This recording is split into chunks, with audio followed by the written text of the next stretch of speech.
Oh, hey team. It's loading. Can you hear me?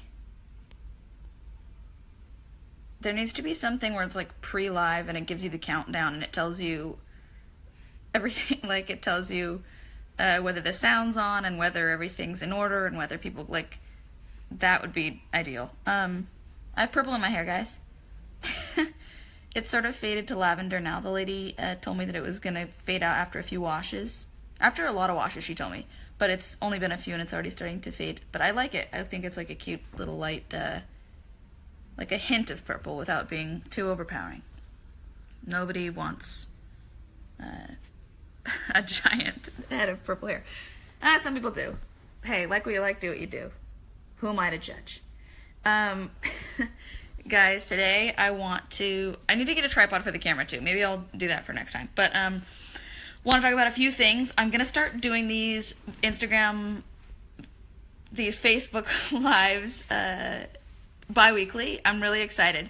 I'm going to do another one week after next, and each time I'm going to like field topics from you guys on Instagram and on Twitter and see what you guys want to hear me blab about, and then I'm going to blab about those topics and then do some like Q&As and that kind of stuff, and I think it's going to be fun, a fun little safe space for all of us. So the first thing I want to talk about is how I met one of my best friends, one Miranda Cosgrove. She, arguably my best friend. I think she knows me. She and my other friend whose wedding I was in this past weekend, her name's Allison. Both of them know me so intimately and so well, and they know the worst parts of me and the best parts of me, and same for me to them, and it's really great to have that level of openness and honesty in a friendship. So Miranda, I met her when I was 14. I think I was 14, she was 13, and I had gone to a screen test for iCarly, and she already had the role. At that point, my character's name was Kira, was not Sam, and she was, her character's name was Sam, weirdly enough. So I went to the screen test, and I saw her. She was sipping a Coca-Cola, and I was wearing those zip-off pants from Limited 2, and I thought, like, oh god, she's so funny. Like, I already knew her from Drake and Josh, and I was nervous to be acting with her, and I thought, oh, I hope I do well. I hope she likes me. And then we went and do the screen test, and we had to like hug in the scene or something, and she had to like pull my shirt back, and I don't remember many of the lines, but I just remember kind of the vibe, and doing the scene with her, I felt like we had chemistry immediately for acting, and then talking in between the takes, we were laughing, because we're both, 13 years old in front of these rows of executive producers and network people and these suits, and there we are, just kids, trying to have fun and be silly and do acting. So it was great to have that like very humanized childlike moment with her, and that's kind of something I'll never forget. And I think that's an honesty that has lasted in our friendship, and a connection that has lasted in our friendship. I'm sorry, I had to do a sidebar to answer this question because it's really interesting. They asked if I had to marry a cartoon character, who it would be. I would say Peter Pan, or Shmi, or Roger Rabbit.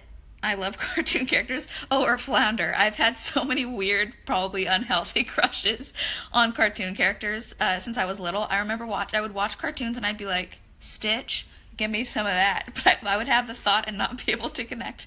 Like, I would feel like it was weird that I had a crush on a cartoon character, but not be able to connect that I thought it was weird, so I just wouldn't tell anybody about my cartoon character crushes, and they would just like perpetuate, and then I'd become like more and more consumed with Stitch, or whomever the crush was on at the time. And then only recently did I said, like, at a dinner table conversation, I was like, guys, I had a huge crush on Flounder growing up, and they were like, oh, no, everybody has crushes on cartoon characters. You're not special. Like, calm down, McCurdy. You're not that unique. But, yeah, I love cartoon character crushes. Who are your guys' cartoon character crushes? I'm curious. Do you guys like more cutesy cartoon characters, or do you like more macho ones? The person who told me, like, everybody has a crush on a cartoon character told me that their cartoon character crush was Johnny Bravo. If you guys remember that show, I think it was on Cartoon Network. And he was absolutely the furthest thing from a cartoon character crush for me. I found him so up his own ass and so conceited. I was like, ugh, I did not like Johnny Bravo at all. Anyway, enough of that little sidebar tangent. Moving on. Guys, I'm really excited. I have a brand new website. It launched this week. It's my name, Jennette McCurdy.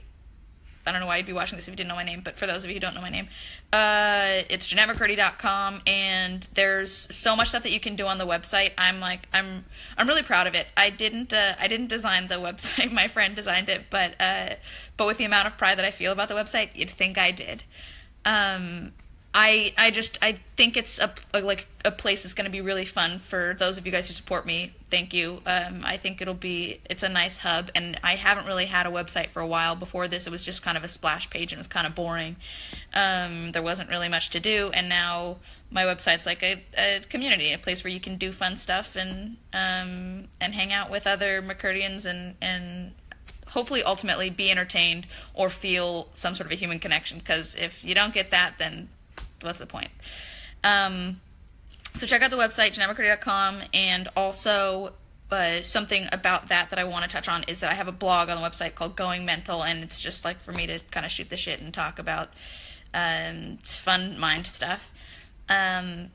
So if you guys want to send me some topics here on comment on this live video with what topic ideas you think sound fun, please do that. I'd love to get your ideas and kind of get some thoughts generated in terms of what you would like to see and what seems the most enjoyable. And part of my website too, you can see like what projects I'm working on, which is exciting for me because I am very passionate about writing and directing. I write all the time, and I have since I was little. I wrote my first screenplay. It was a masterpiece, and by masterpiece I mean a complete devastating pile of shit.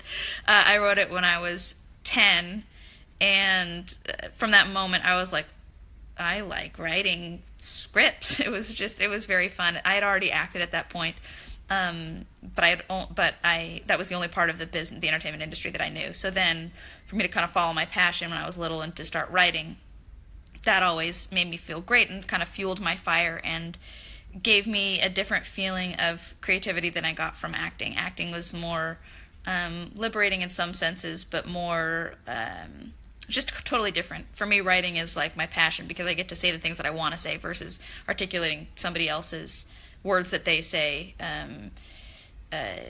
There's more control in writing is what I'm trying to say, and I'm a control freak, so I like that. And what else? I'm thinking.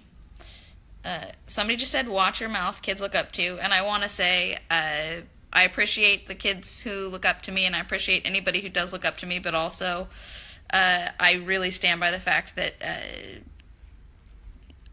I'm going to say cuss words here and there. That's just who I am. I say shit. I say ass. Like, I don't want to edit myself because then I feel like I'd be giving you a fake version of me, and that's just not going to work at all. That would feel contrived and gross and manipulative, and I'd feel like that just wouldn't be good.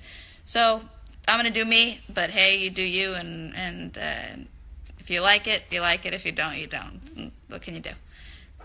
Somebody asked if I speak Spanish. No, I don't. I wish I spoke Spanish. That'd be great. A few of my friends speak Spanish, and it's so beautiful. And I've tried to pick up words here and there, but I'm horrible at linguistics, and I can't remember. Yeah, I feel like I have a pretty good memory, but you would never know it by how I memorize or don't memorize languages. It's bad. I think that's all. I have like notes behind me. That's why my eyes are reverting. I'm not. You have my full attention. Oh yeah, I guess another thing that I kind of want to talk about is just like adulthood and growing up. Do you personally run your Facebook fan page? Oh no, your comment. I'm seeing part of your comment and it's like going. I missed it. I'm sorry. I wanted to talk about adulthood and just kind of growing up. I'm 24, with a baby face. No, I'm 24, and I think it's like an interesting time. It's an interesting age. I love it. I think I feel more. I'm having more fun than I've had in my life before. I feel like stress is just something that I have more of a handle on. My emotions are something I have more of a handle on.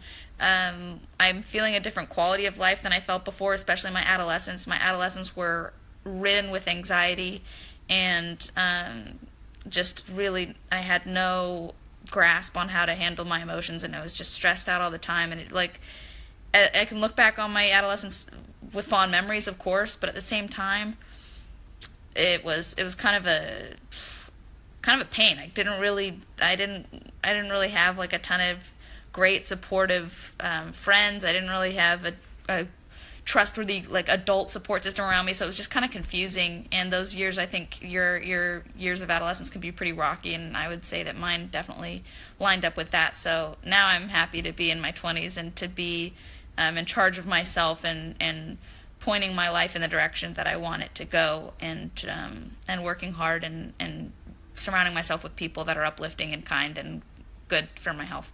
That's like the best thing in the world. Another thing about adulting, I guess, is like the term people are using that I think is kind of lame, but so yet I use it, so I must not think it's that lame. I'm a huge hypocrite. I feel like adulting is it's kind of stressful at times, a little bit, and it's less stressful than like sad. Like it's kind of nostalgic. I'm noticing that I'll feel really grateful for everything in my life and where like what I have around me, and like I said, the people and whatever I have to be grateful for. I'll feel genuine like overwhelming gratitude, but at the same time I feel so nostalgic because I'm saying goodbye to like the past and these past versions of myself that I'll never get back. Growing up is kind of just melancholy, I guess, inherently. But before I start crying, I think it's better. There's more good to it than bad. And I'm excited for these next steps. And for me, adulting looks like more liberating. Looks like a freer version of whatever you were before. I don't think adulting means I've got to like start like fucking wearing suits all the time. Sorry. I'm clearly very casual, but I think it just means I get to do what I want on my terms as long as I'm treating people nice and fair and following my standards, which I think are another important benchmark for our lives. Okay, guys, I'm going to wrap it up here. I'm going to do a couple shout outs, and then I'll see you again 2 weeks from now. I'm going to be doing another Facebook Live then, trying to stay consistent and on top of these. Oh, thank you so much to Lisa M. Linton Davis. That's really nice. Thank you very much, Ron McKenney. I appreciate your support. You guys are really sweet. Hello, Itzel. Cecilia Casey. Yeah, absolutely. I'll definitely share more with you guys as time goes on. I felt like, I feel like I'll tiptoe into that. I definitely want to share and be vulnerable with my fans. That's important to me, and with the people who support me, because, like I said, I want you to know the true me and not some like weird false thing, because then I feel like the connection would just be fake. But at some point at the right time, I'll definitely be more open with you guys, and I hope that you'll be supportive, and I hope that we can kind of bond over it. Thanks, Andres. That's really nice. Somebody said, I'm learning to be mature myself. I would have my rather have my individuality than lose it. Would you have yours? That's from Tyron Howerton. Yes, I think nonconformity is so important. And I think you can be mature and you can also be nonconformist. I don't think that that one negates the other. I think they can work hand in hand. So best of luck. Thank you, Terry and Faria. Thanks, Brian. Carlos is saying that all depends. Adulting has a lot of ups and downs. Patience is key. Determination and focus is the path. Keep your head high. Stay true to yourself and don't try to please everyone. Who is this? Oh my goodness. Carlos, you are sweet and smart and kind. That comment is like the best. Oh, it makes me so happy. Sarah Nickerson, hey, thanks. I'm so glad you and your boyfriend are enjoying it. Mario, you met me at Paramount Skating Arena and you think you're in love. Wow, okay. Elliot Aerosmith, that's really sweet. Thank you so much. You guys, you're kind words, seriously. Like, I think sometimes look, my eyes are like a little watery. Maybe I'm in an emotional state today or something. It's part of growing up and being a woman. You're more emotional. Okay, guys. Thank you so much. I appreciate your comments. See you again in 2 weeks. And thanks for the love and support. I wish you all, I want to say I bid you all good eats, that thing that Alton Brown used to say on his show. But yeah, I guess that works. I bid you all good eats. I hope you have some great meals between this Facebook Live and the next one. Peace, guys.